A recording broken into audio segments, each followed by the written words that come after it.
ओ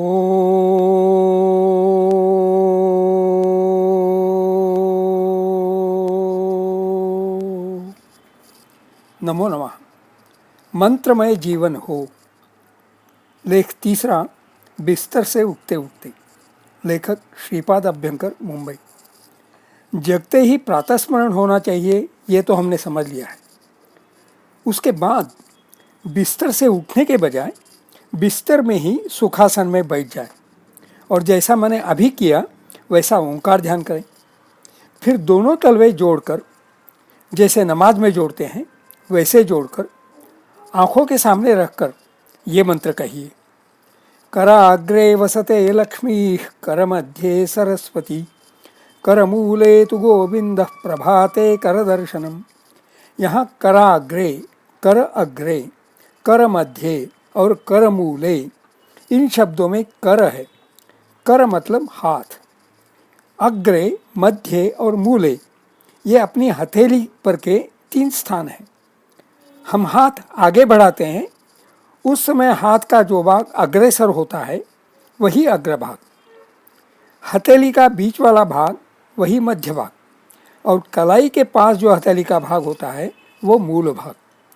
अग्रे, मध्य, मूले ये तीनों शब्द संस्कृत शब्द अग्र, मध्य और मूल, इन तीनों शब्दों के सप्तमी एकवचन के रूप हैं। फलानी जगह पे ऐसा कहने के लिए सप्तमी विभक्ति का प्रयोग किया जाता है। कराग्रे, कर मध्य, कर मूले तथा कर दर्शनम, ये चारों शब्द सामासिक हैं। इनके विग्रह वाक्य और अर्थ ऐसे हैं। कराग्रे, करस्य अथवा करयोः अग्रे, हथेली के दोनों हथेलियों के अग्रभाग में। कर मध्य, करस्य अथवा करयोः मध्य, हथेली के दोनों हथेलियों के मध्य भाग में। कर मूले, करस्य अथवा करयोः मूले, हथेली के दोनों हथेलियों के मूल भाग में। कर दर्शनम, करस्य किंवा करयोः दर्शनम, हथेली का दोनों हथेलियों का दर्शन। यहाँ कराग्रे वसते लक्ष्मी ही, हथेली के दोनों हथेलियों के अग्रभाग में लक्ष्मी वास करती है, ये पूरा वाक्य है। वसते ये क्रियापद वस धातु का लट वर्तमान का प्रथम पुरुष एक वचन, लट यानी वर्तमान का प्रथम पुरुष एक वचन। वैसे तो ये वसति होना चाहिए क्योंकि वस धातु परस्मैपदी है, लेकिन इस मंत्र का श्लोक का छंदो विश्लेषण करें तो 8 अक्षरों का एक पाद, ऐसे 4 पाद हैं। पहला पाद है कराग्रे वसते लक्ष्मी, दूसरा कर मध्य सरस्वती, तीसरा कर मूले तु गोविंदः, चौथा प्रभाते कर दर्शनम। अनुष्टुप छंद के नियमानुसार इन चारों पादों में छठा अक्षर गुरु यानी 2 मात्राओं का होना चाहिए। वसती के बदले वसते लेकर कवि ने शायद वही साधा है। कवियों को ऐसी आज़ादी देने वाला भी मंत्र है, निरंकुशाः कवयः। कवि व्याकरण के वगैरह नियमों के अंकुश न माने तो भी ठीक है। चारों पादों में एक एक स्वतंत्र वाक्य है, ऐसा समझने से श्लोक का अर्थ समझना सरल होता है। लेकिन वसते ये क्रियापद मात्र पहले पाद में ही है, बाकी 3 पादों में क्रियापद ही नहीं है। लेकिन किसी वाक्य में कोई भी क्रियापद स्पष्ट दिखाई न देता हो तो कुछ योग्य क्रियापद मान लेना संस्कृत में मंजूर है। संस्कृत व्याकरण में एक सूत्र है, अदर्शनम लोपः, पाणिनि मुनि का सूत्र है, पहले अध्याय के पहले पद का 59वां। कुछ बात दिखाई नहीं देती हो तो उसका ये मतलब नहीं कि वो नहीं है। जैसे भगवान दिखाई नहीं देते लेकिन है, तो मान लो कि जो क्रियापद दिखता नहीं वो पर्दे के पीछे चला गया है, उसको साक्षात कर सकते हैं। तो 4 पादों के 4 वाक्य मान लेंगे। कराग्रे वसते लक्ष्मी ही, हथेलियों के अग्रभाग में लक्ष्मी का वास है। कर मध्य वसते सरस्वती, हथेलियों के मध्य भाग में यानी अंजलि में सरस्वती का वास है। करमूले तु वसते गोविंदः, हथेलियों के मूल भाग में गोविंद का वास है। प्रभाते करदर्शनम कुर्यात्, प्रभात समय में हथेलियों का दर्शन करें। सुबह उठते कराग्रे वसते, ये प्रार्थना कहना, यानी लक्ष्मी, सरस्वती और गोविंद इनका दर्शन करना। दिन की शुरुआत इससे बेहतर क्या हो सकती है। इस संपूर्ण श्लोक का मंत्र का अर्थ तो हो गया, तो क्या श्लोक का पूरा अभ्यास हो गया। मंत्र का मनन करें तो कुछ और बोध हो सकता है। लक्ष्मी हथेलियों के अग्रभाग में हो तो उसका संचय नहीं हो सकता। हथेलियों के अग्रभाग में उंगलियां होती हैं, उनसे लक्ष्मी का दान हो सकता है। प्रभात समय में कर दर्शन करना यानी हथेलियों के अग्रभाग में वास करने वाली लक्ष्मी का दर्शन करना, यानी प्रार्थना करना कि आज के दिन में इन हाथों से दान का पुण्यकर्म होवे। इसी तरह प्रभात समय में कर दर्शन करना, यानी हथेलियों के मध्य भाग में वास करने वाली सरस्वती का दर्शन करना, यानी प्रार्थना करना कि आज के दिन में मुझे अंजलि भर भर के विद्या प्राप्त हो।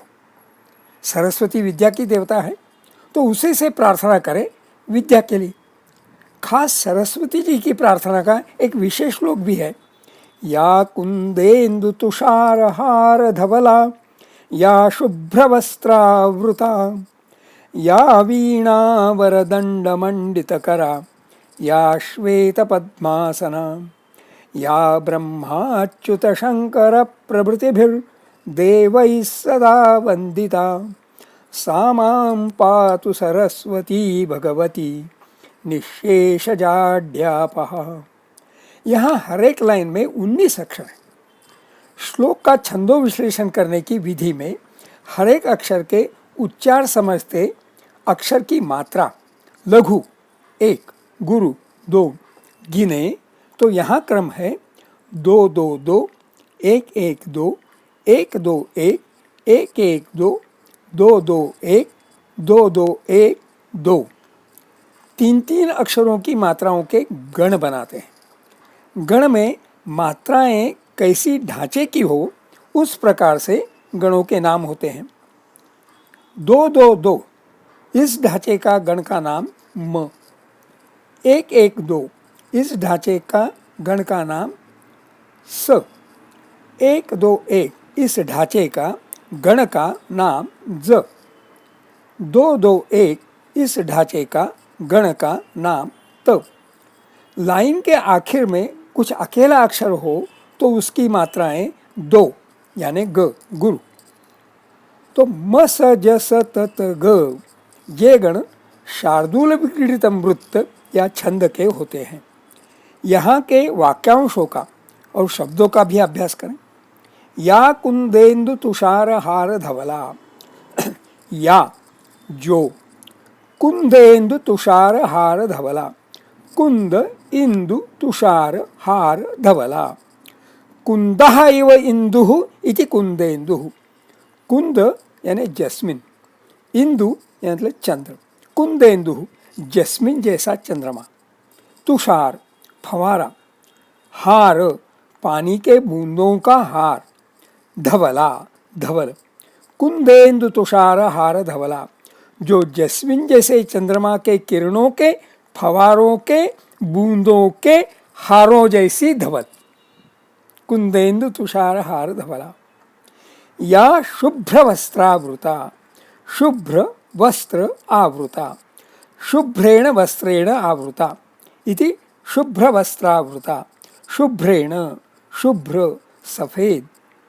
विशेषण नपुंसकलिंगम तृतीया एकवचनम, वस्त्रेण वस्त्रम नपुंसकलिंगम तृतीया एकवचनम, आवृता आवृत पहनना उसाक्त विशेषण, आवृत स्त्रीलिंगम प्रथमा एकवचनम आवृता। शुभ्र वस्त्रावृता शुभ्र वस्त्र पहने हुई। या वीणावर दंड मंडित करा, वीणा सुवरा इति वीणावरा, वीणाओं में श्रेष्ठ। सरस्वती जी को वीणा बहुत पसंद होती है। वीणावरयाः दंडः, वीणावर दंडः, श्रेष्ठतम वीणा का खड़ा भाग दंड। वीणावर दंडेन मंडितः करः यस्याः सा, वीणावर दंड मंडित करा अथवा वीणावर दंडः मंडितः यस्याः करेण सा, वीणावर दंड मंडित करा। वीणावर दंड मंडित करा, जिसके हाथ को वीणा के दंड की शोभा प्राप्त है, या वीणावर दंड मंडित करा यानी जिसके हाथ से वीणा दंड को शोभा प्राप्त है। या श्वेत पद्मासना, श्वेतम पद्मम पद्म आसनम यस्याह सा, श्वेत पद्मासना, श्वेत पद्मासना श्वेत कमल में जिसका आसन है। या ब्रह्माच्युत शंकर प्रभृति भी देवैहि सदा वंदिता, जिसको ब्रह्मा अच्युत तथा शंकर जैसे देव भी सदैव वंदन करते हैं। सामां पातु सरस्वती भगवती निःशेष जाड्यापः। देखिए, निःशेष जाड्यापः, निःशेषम जाड्यम अपजहाति, जो बुद्धि की जड़ता को पूरा हटाती है, ऐसी भगवती, भग यानी तेज, भगवती यानी तेजोमयी देवी सरस्वती, माम पातु यानी मेरी रक्षा करे। देखिए, इस श्लोक में भगवती सरस्वती से जुड़ी हर कोई बात, उसकी कांति, उसका वस्त्र, उसके आसन का कमल शुभ्र धवल है, पवित्र है। सरस्वती ये शब्द भी ऐसा ही है। सरस यानी पानी से भरा, यानी तालाब या मानस सरोवर जैसा सरोवर, जिसमें राजहंस होते हैं, जो भी शुभ्र होते हैं, देवी के वाहन भी होते हैं। प्रभात समय में कर दर्शन करना यानी हथेलियों के मूल भाग में वास करने वाले गोविंद का दर्शन करना। देखिए, गोविंद यह शब्द भी सामासिक है। गाम विंदति अयम इति गोविंदः, यानी गोविंद वो है जो गौ माता का रक्षण करता है। यूं तो गो शब्द का अर्थ पृथ्वी ऐसा भी है, यानी गोविंद पृथ्वी का, सारे विश्व का, ब्रह्मांड का रक्षण करता है। प्रभात समय में कर दर्शन करना यानी हथेलियों के मूल भाग में वास करने वाले गोविंद का दर्शन करना, यानी ब्रह्मांड के रक्षणकर्ता से प्रार्थना करना कि हे प्रभु, विश्व का रक्षण करो। विश्व के रक्षण में हमारा अपना रक्षण भी आ ही जाता है, लेकिन केवल अपने अकेले का रक्षण होना पर्याप्त नहीं होता, और प्रार्थना करनी है तो सारे विश्व के रक्षण की क्यों न करें। विचार कभी भी केवल स्वार्थी नहीं न होना चाहिए। भारतीय तत्वज्ञान की विचारधारा ही मूलतः वैश्विक है। आशा करें कि हर दिन सुबह करोड़ों लोगों की ऐसी आर्त प्रार्थना गोविंद जी के चरणों में प्रार्थित हो। आज की कोविड-19 की परिस्थिति में तो ये मंत्रणा महत्वपूर्ण है। प्रभाते करदर्शन बोलते समय मात्र करदर्शन नहीं, बल्कि मनोभाव से प्रार्थना करें। करदर्शन के बाद हाथ जोड़ें। हाथ जोड़ने में विनम्रता होती ही है, सहज से होती है, तभी प्रार्थना पूरी होती है। विनम्रता से अहम भाव नष्ट होता है। अब जोड़े हुए तलवे एक दूसरे पर घिसने हैं। कितनी देर तक? बस ये तीसरा मंत्र बोलना है, श्री कृष्ण गोविंद हरे मुरारे, हे नाथ नारायण वासुदेव। इन शब्दों को भी समझ लें। श्री कृष्ण, श्रीमान च असौ कृष्णः च इति श्री कृष्णः। श्री स्त्रीलिंगम, श्री क्विप नि उणादि। श्री का एक मतलब है धन, संपत्ति, ऐश्वर्य। साहसे श्री प्रतिवसति, फॉर्चून फेवर्स द ब्रेव। श्री ये शब्द देवताओं के या आदरणीय व्यक्तियों के नामों में पहले जोड़ा जाता है, जैसे श्री कृष्ण, श्री राम। कृष्ण विशेषण, कृष्ण नक, काला सावला।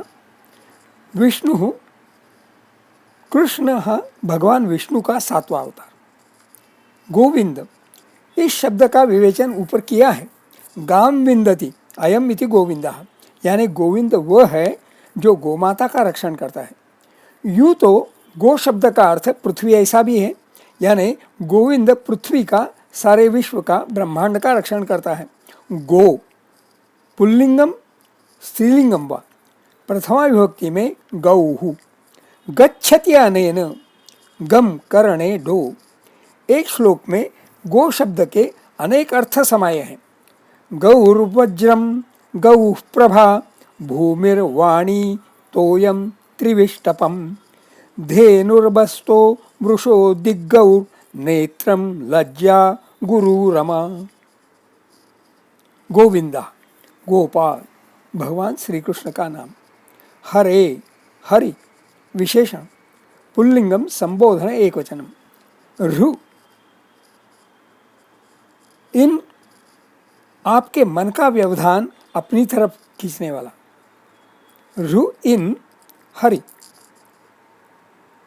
तो हरि वो है जो आपके मन का व्यवधान अपनी तरफ खींचने वाला होता है।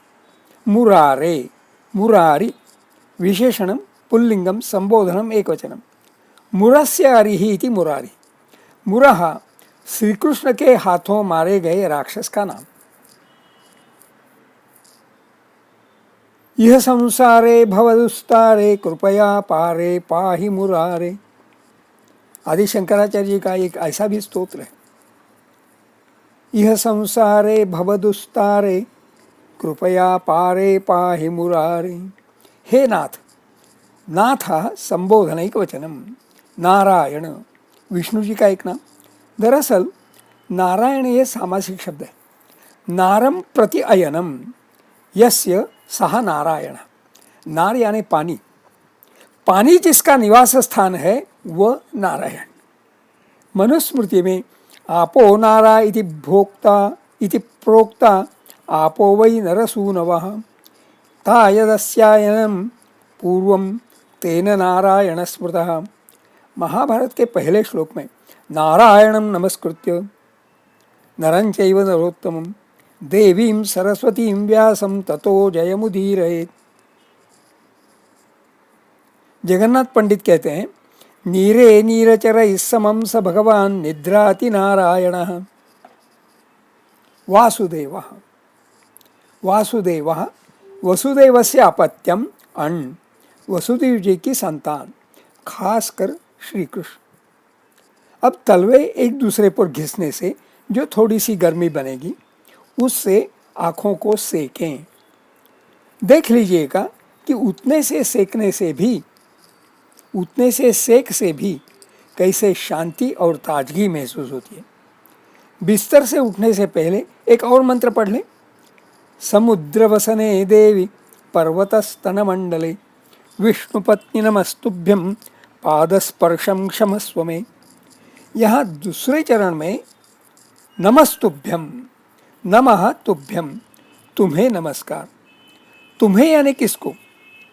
यहाँ संबोधनवाचक शब्द हैं समुद्र वसने देवी पर्वतस्तन मंडले विष्णुपत्नी। देवी इस शब्द से जाहिर है कि सारे शब्द स्त्रीलिंगी हैं। समुद्र वसने, पर्वतस्तन मंडले और विष्णुपत्नी ये तीनों शब्द देवी के विशेषण हैं। समुद्र वसने मूल शब्द प्रातिपदिकम समुद्र वसना।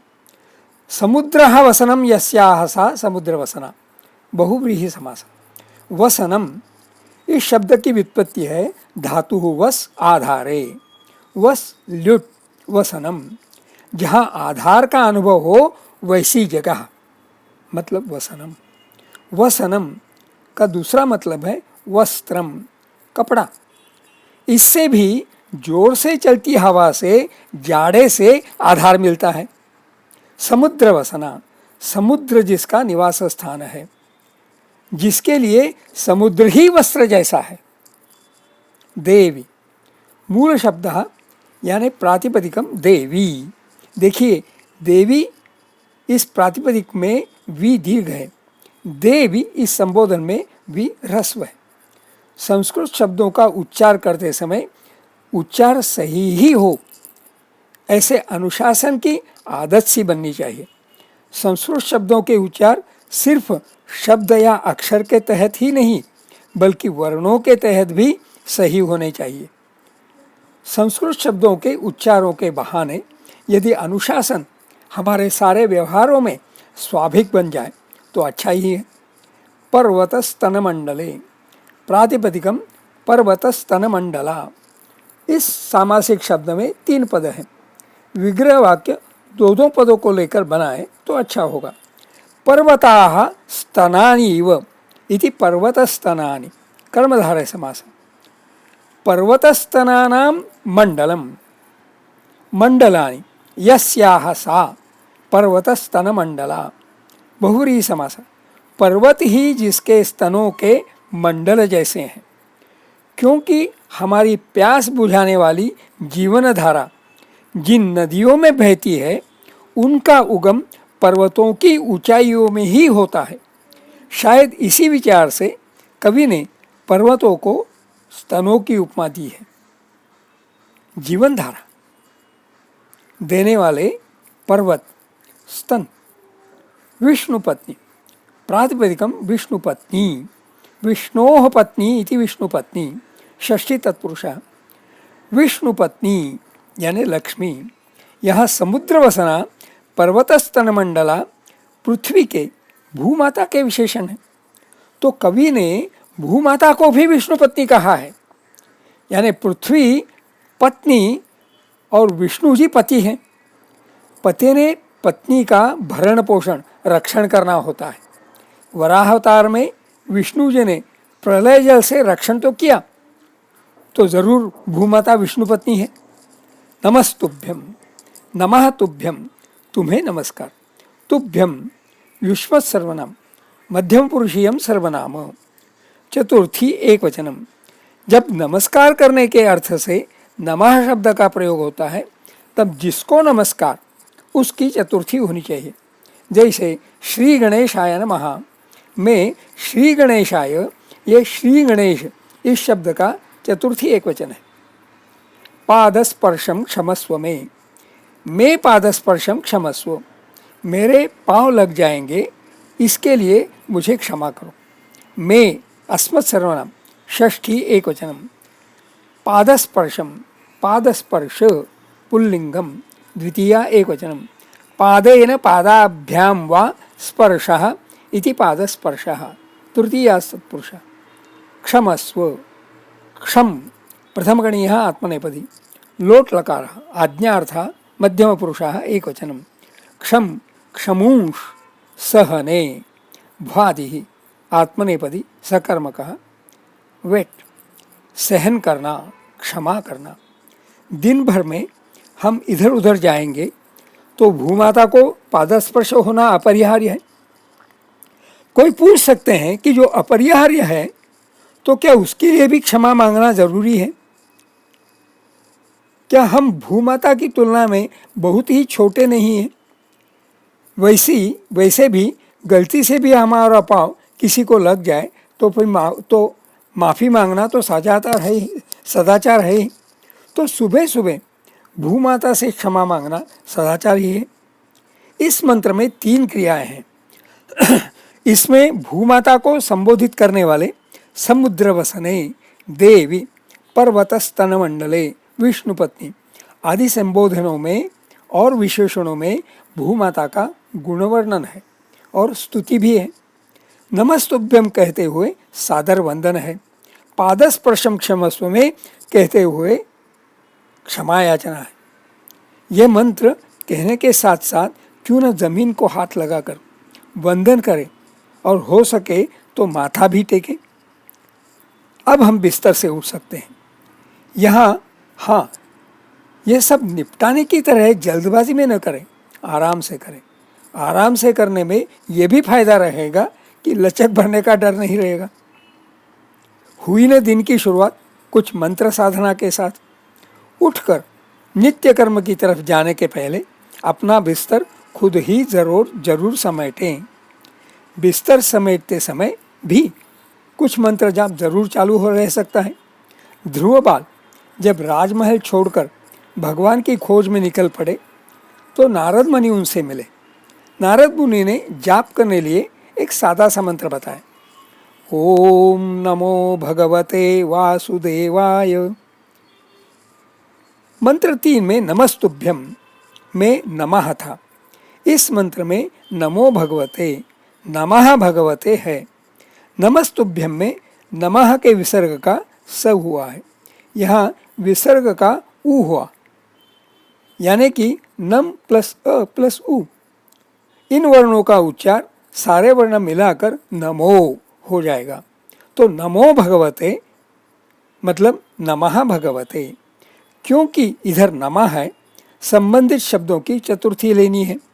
इधर भगवान वासुदेव को नमः है, तो भगवान और वासुदेव दोनों की चतुर्थी, अतः भगवते वासुदेवाय। मंत्र है ओम नमो भगवते वासुदेवाय।